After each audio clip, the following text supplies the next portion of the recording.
All right, this is just a quick little demo of how the heck do you find the GHL admin link for a funnel or a website step when all you have is the public or the published URL. So I'm inside of my GHL sub account. I might have hundreds of different funnels and steps, but in this example, all I have actually is the public or the published URL. So I'm on the published funnel here. And all I have to do to get the admin link is just use this little bit of code. So we're inside of Google Chrome here. We're going to go up to the File menu at the top. So go to the View menu and then Developer JavaScript Console. It'll open this little window.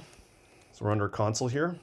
And all we need to do is paste in this code, hit Enter, and we've got the link to the admin page. Easy as that.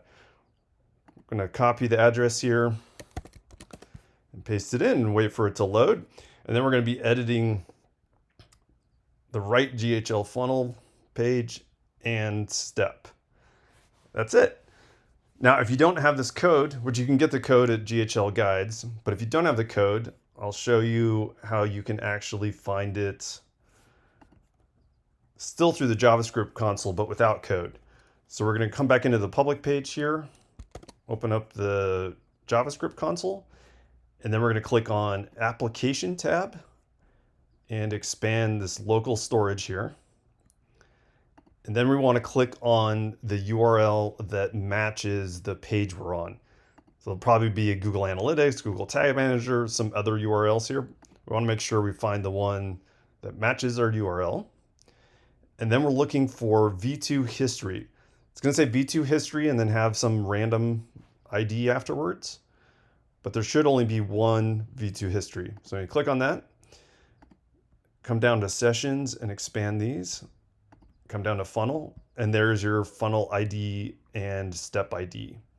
So you can copy these and come back into GHL and open up any funnel or website in your sub account. And then in the URL here, after the /funnels, that's going to be your funnel ID. This is going to be your step ID.